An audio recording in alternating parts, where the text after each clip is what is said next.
My name is Roger Robinson, and this essay is called The Racial Allocation of Guilt. Once, at a writers' festival in the late 90s, I was sitting at a table with some high profile black writers.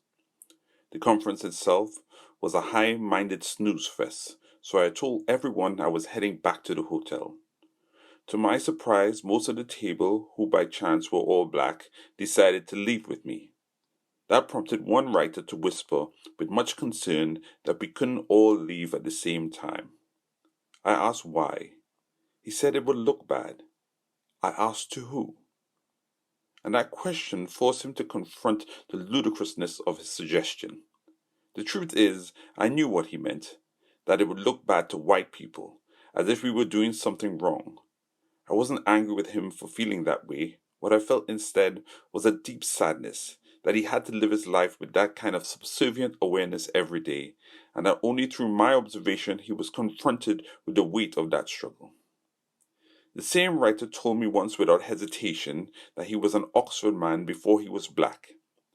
I tried to imagine what it meant to be stitched into stone like ivy, the river punting its way through your bloodstream, the chapel bells loosening your body into certainty. But I also knew how quickly skin betrays the order of things. How in the dark pane of a pub window his face would arrive first, before the vowels of his speech, before the Latin in his step. There's always that moment when, walking into a room, and the air tilts towards what it thinks you are. Even here amongst friends, I imagine the old dream, a banquet where the guests lean forward smiling, and for a moment he believes himself invisible until one of them gives, without malice, an opinion on black men that he grits his teeth to ignore. Oxford, I think, was never first. It was a mask held steady in the mirror, and behind it was a man waiting almost gently to be misnamed. Fanon tells us the colonized man is guilty before he speaks. His very skin is testimony. He inherits the crimes of conquest not as victim but as culprit, accused before the act, condemned without defense. In black skin, white masks, he writes of the white gaze pinning him to the wall, demanding justification for his existence. This is not guilt earned, this is guilt bestowed, a transference of shame. The empire fires a gun and the wound bleeds on the black body, yet the finger of accusation points to the trigger but to the chest that receives it. In the 2010s, my band King Midas song was getting very popular in Poland, Russia, and Spain, which meant I was taking a lot of flights to tour, often returning on Sunday evenings through Stansted Airport. At the time, I was full of main character frontman energy, broad-brimmed hats, a full beard, and snakeskin boots. Let's just say I dressed distinctively to say the least. One time I came through the passport scanner and was accosted by a short, plainclothes policeman who identified himself and asked me to follow him. By a door to a side room, he proceeded to fire off question after question, with no logic in their order or intention. I was tired but calm. After making me wait 20 minutes, while he disappeared with my passport, he returned and said I could go. The next week, the same plainclothes officer stopped me again and went through the exact same process. It felt like Groundhog Day. Again I was tired, but I kept calm, and again he eventually let me go. The following week, he stopped me for a third time.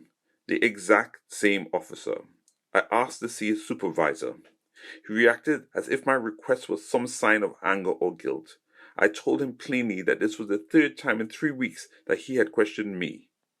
He looked at me as though I had fabricated the whole story. I refused to answer his questions without the supervisor present. At that moment, one of his colleagues walked up, whispered something to him, and suddenly he handed back my passport, saying I was free to go. I can only assume his colleague remembered me from the previous 2 times and recognized his bias. And I can only assume an escalation on my part towards the supervisor would not be desirable.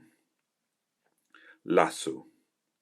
Each time, through nothing to declare, my body remembers its own guilt, even when innocent.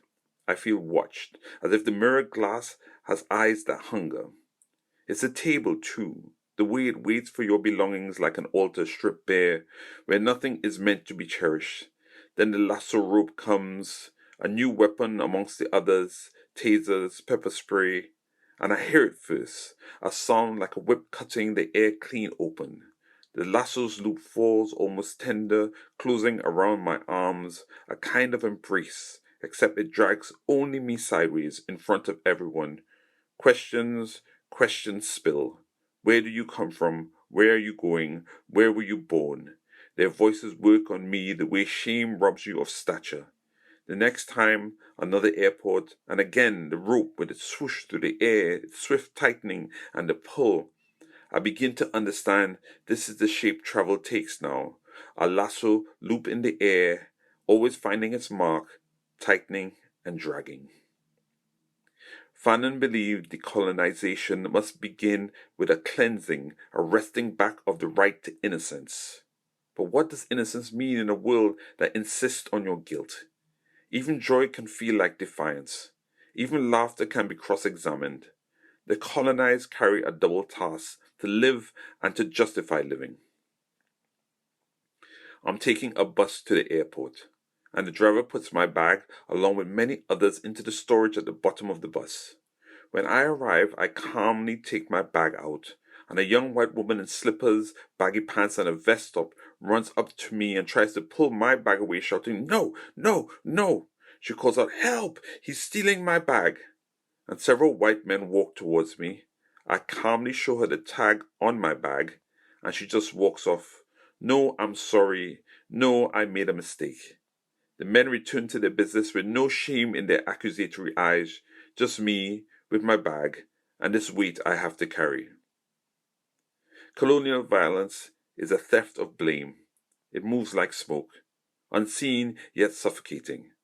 The police officer who stops me does not say I am guilty, he simply acts as though I am, and the action makes it so. The assumption becomes a verdict. This is how power works. It transforms suspicion into evidence, and evidence into sentence, without the inconvenience of proof. Fanon knew this. The Negro is comparison. The Negro is judgment. His very being is a trial without jury.